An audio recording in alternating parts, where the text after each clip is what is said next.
Welcome to #GenZ. I'm your host, Megan Grace.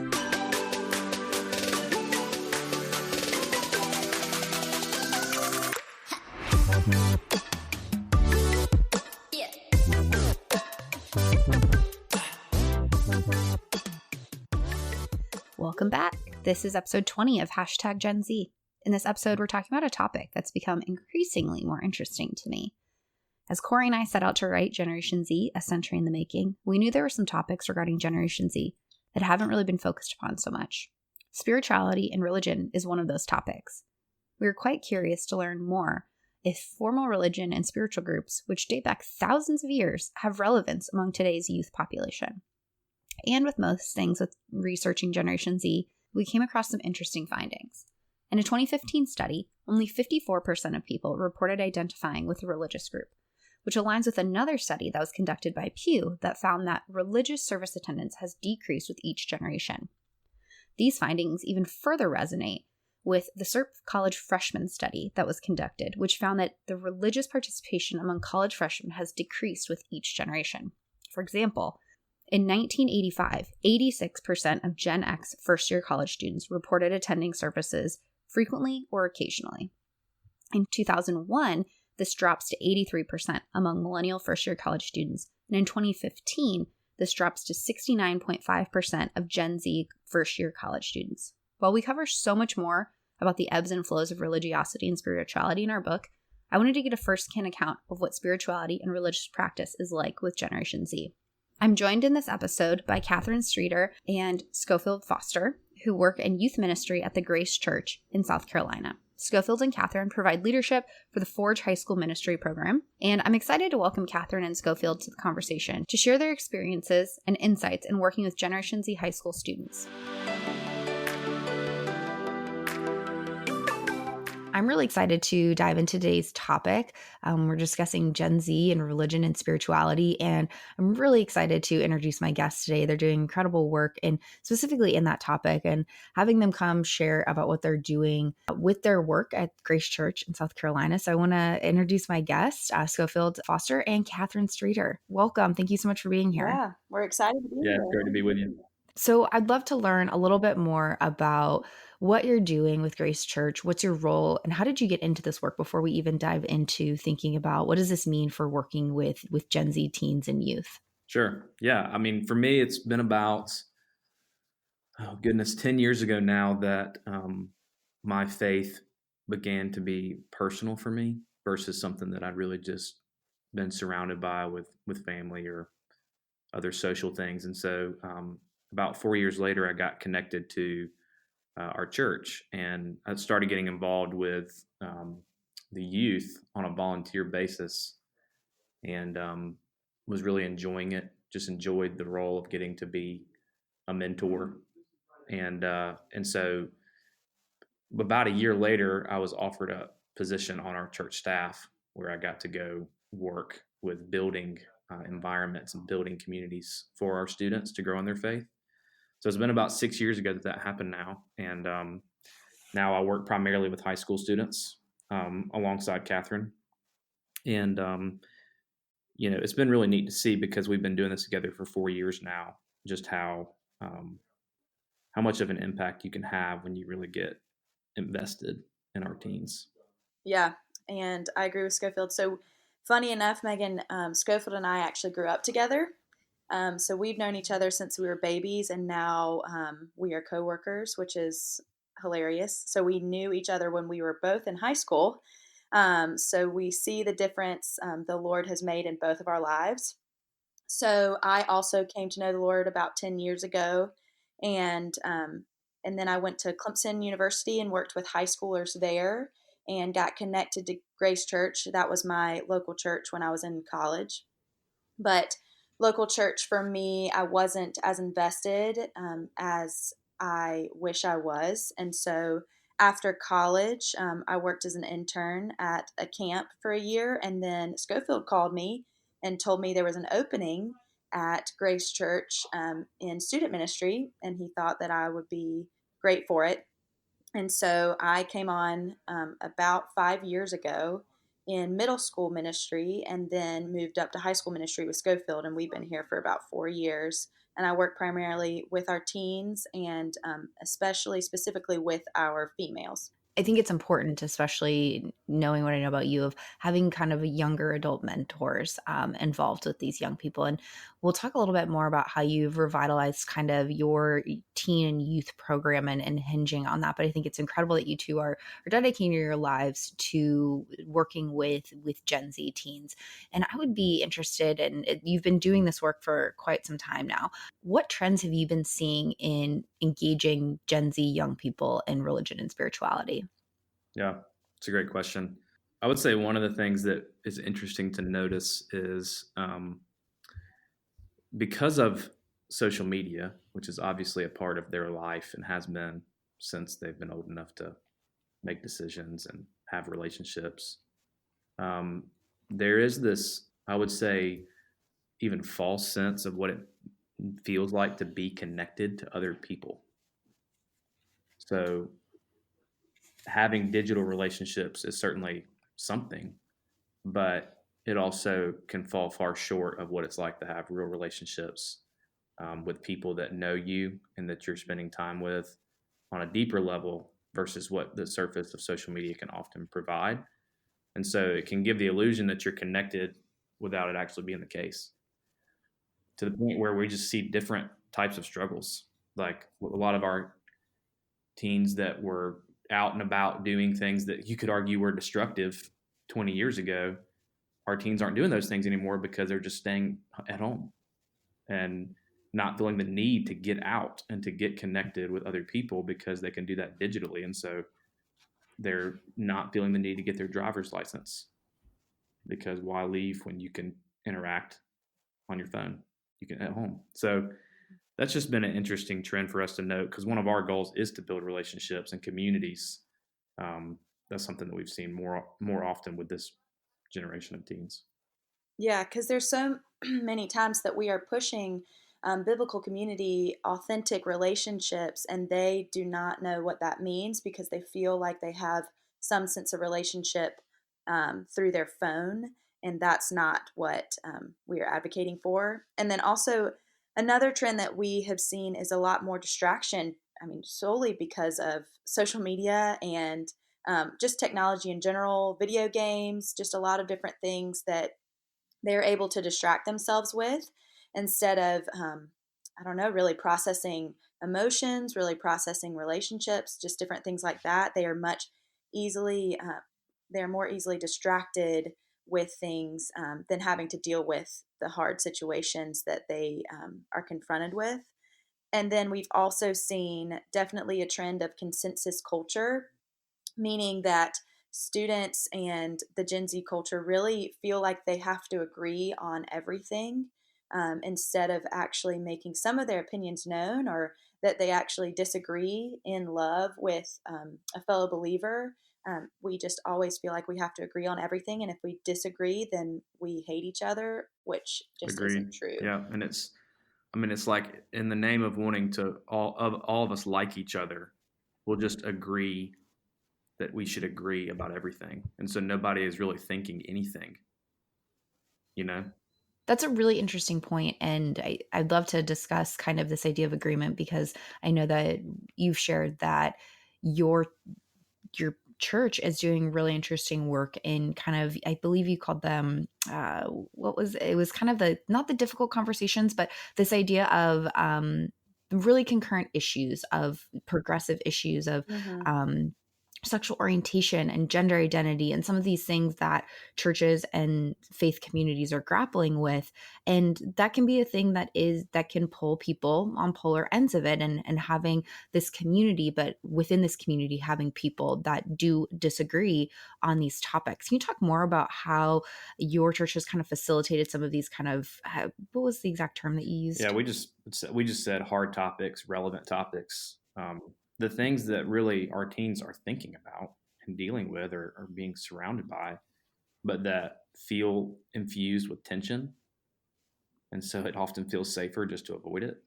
I mean, for us, it's become a core part of what we're trying to do as a church, to just really get in those topics, and it's messy, but we found that that's what we need as human beings, and our teens included. So specifically over the past couple years, we've done 2 series, one on sexuality and dating. That was a combination there. And then this past January on anxiety. 2 topics that as a team we just noticed were really relevant, and that there's a lot of cultural buzz. There's just a lot of struggles and trying to figure that out with our parents. And so we invited our parents and our teens to a 3-week series where we covered those topics. And I mean, it does create tension, and it's interesting to see how oftentimes we in the church are starting conversations that haven't started at home.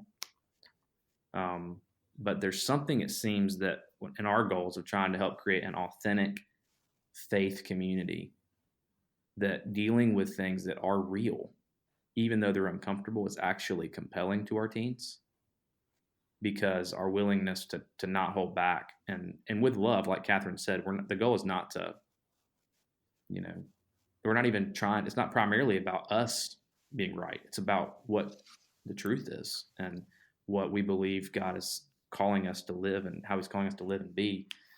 And so we've just seen positive traction with both our families and our teens when we are willing to create an environment where those hard topics, those hard conversations can take place.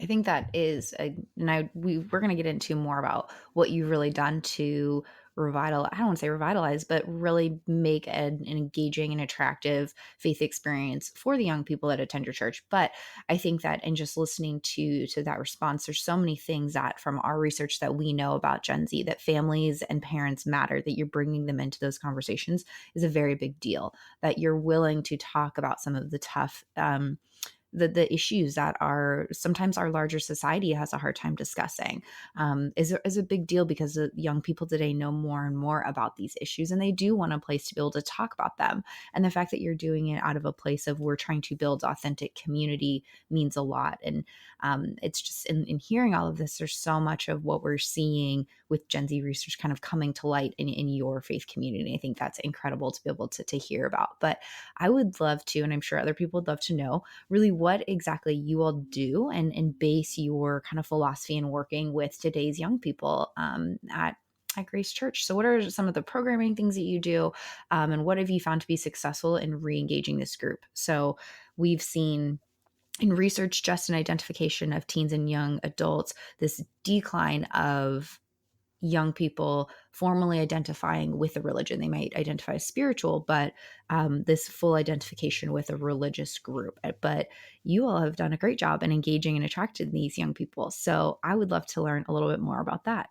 So on Sunday nights, we have a program, and we have worship, we have teaching, we have some fun games, and then we go into a time of small group. And so we have small group leaders that are around from moms and dads to young adults that are leading these students, that are following the Lord themselves and are able to walk through different things with these students. And that's been one of the most successful things that we have seen for our students, is the relationship that's built between a small group leader and these students. So they spend every Sunday night with them. They go to their sporting events, their plays. They spend time with them getting coffee. They grab lunch with them or dinner. They're constantly in their lives. And so they're really earning that trust and building that credibility to be able to speak to these students about the gospel and about the Lord. And those students know that their small group leader loves them because they've earned a lot of this relational capital with them. And so they're able to spend it by speaking the truth, by holding these students accountable. And I think that our students do find that compelling because there's an authentic relationship with someone who's truthful and really loving them. So that's one of the things that we have found really successful in this ministry. Yeah. I would add to that in those conversations, there's an effort that we're always trying to train and empower our leaders to make sure that students know that we're not looking for stock answers or the right answers even. We're looking for real answers. And so we're always asking questions to our students. Is this something that you really believe? Because we know that many of you don't. We know that some of you think that you do, but do you really? I mean, so just this effort to constantly put aside niceties, because it's such a temptation to just want to appease mentors and to appease churches and parents, that we don't care about that. We care about our students legitimately having a personal faith. And to do that, we found that it takes a lot of work of just constantly pulling back the layers of attempting to just say the right things and actually figure out what you really do believe. Because it's more important to us. Like, we'd be more than happy to have a student tell us that they don't believe than pretend like they do because they think that's what we need or something. So just cultivating a culture like that of what we've called authenticity, it seems to have been both just important, number one, and then at times effective. That's so interesting so I've been learning more about authenticity and what it means for Gen Z through the lens of social media. And so, like, we kick off today's conversation, we talk about how social media is kind of this place where they think that they're finding connection, and the thing that they crave the most, and you'll hear it in a lot of conversations with Gen Z, is that they crave authentic people online, and they crave authentic relationships, and that's what they desire both from individuals and companies. And so I think it's fantastic that you all are utilizing that as like your main tactic of building these relationships in an offline setting. So just find that an interesting connection, that the thing that they're saying they want online is a thing they very much so could get if they were spending time in the faith community. So I think that that's incredible. And you've mentioned in some of our previous conversations that you're putting in some very intentional effort around helping them find ownership around a cause.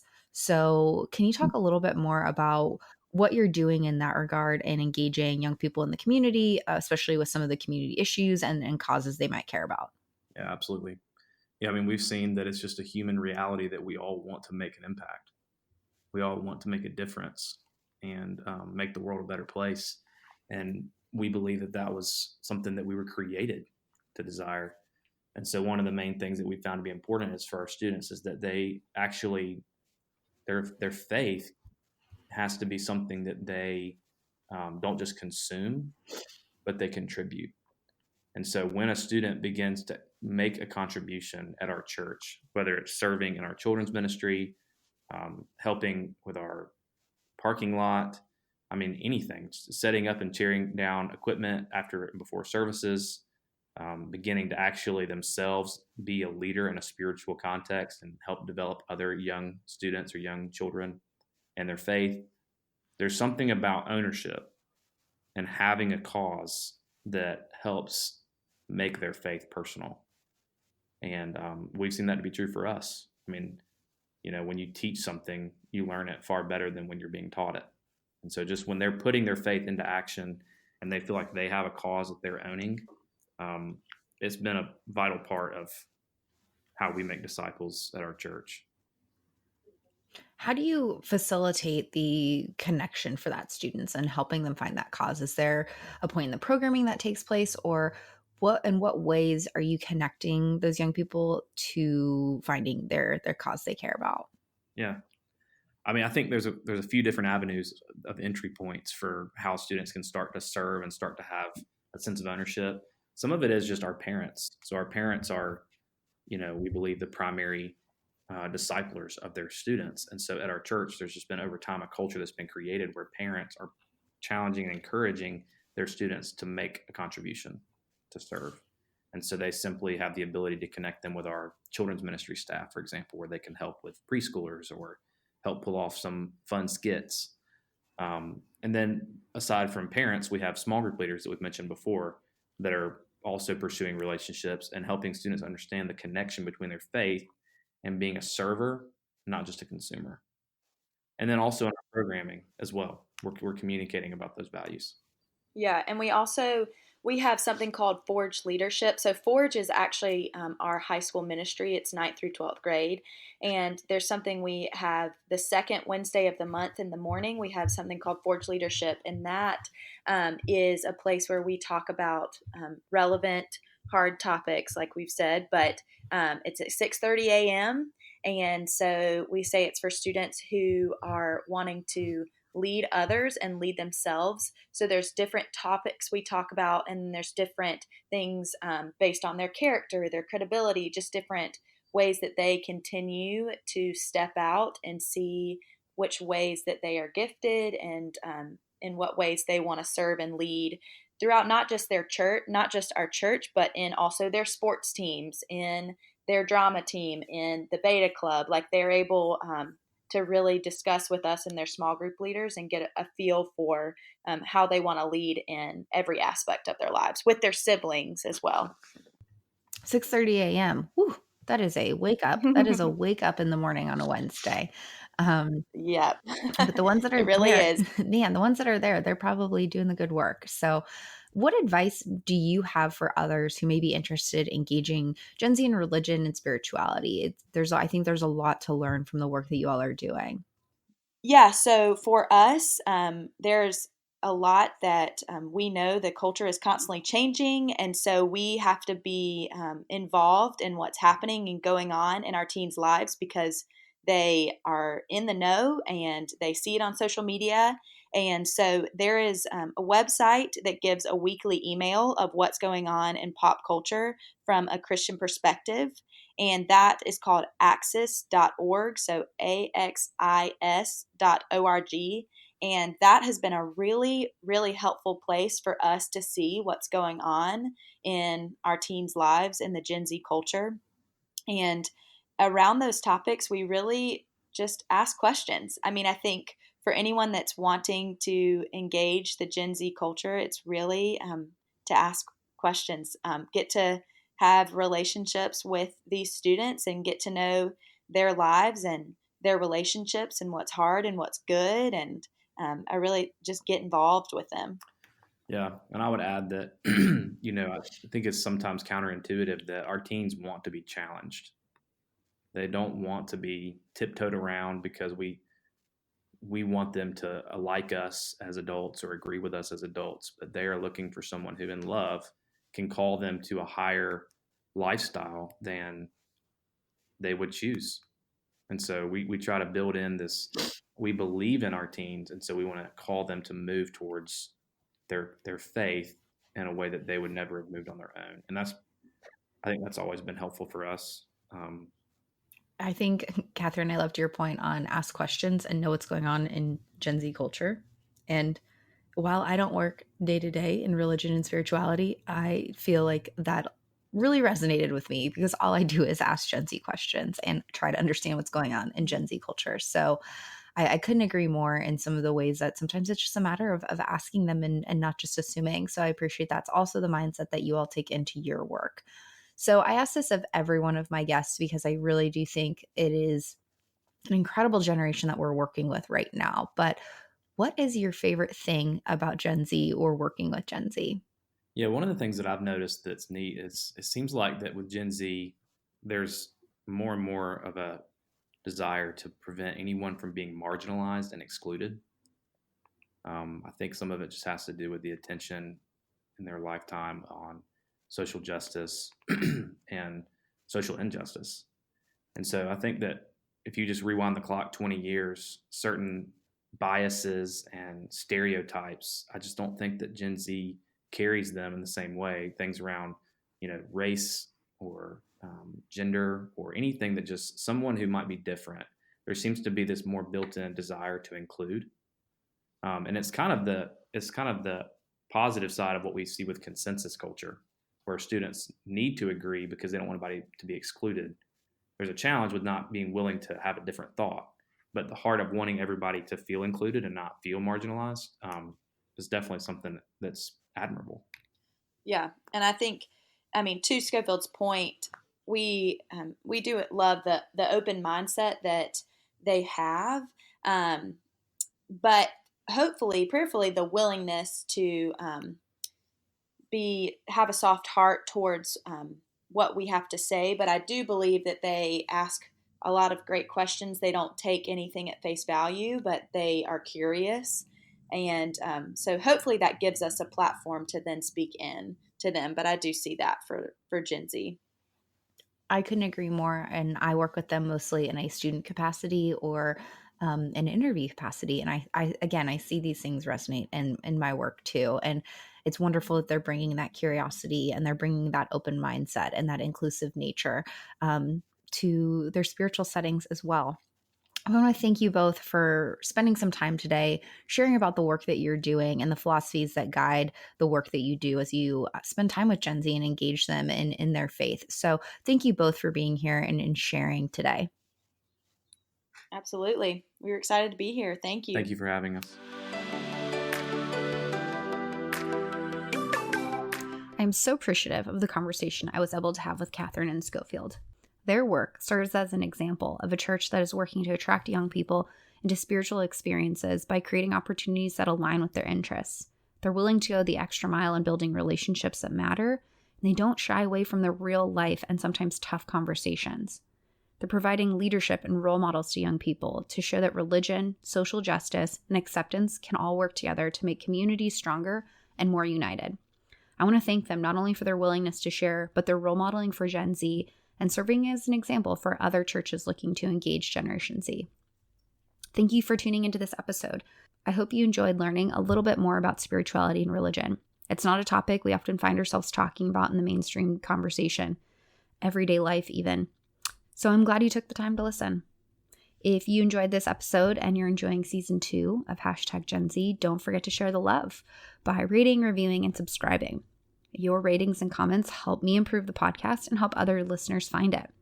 We're nearing the end of season 2, so I want to give you a quick teaser about what's on deck. Next episode, I'll be chatting about music and what's cool with Generation Z, and we'll be closing down the season with an inspiring conversation about the power of Generation Z. I really don't think you're going to want to miss those, so I wasn't kidding. Subscribing is a great way to make sure that you don't miss the last 2 episodes of season 2. If you want to stay connected, say hi, or share a comment, you can head over to my website, meganmgrace.com, or you can find me on Instagram, Twitter, or LinkedIn. Thanks again for hanging out. Let's continue this conversation, and we'll chat soon.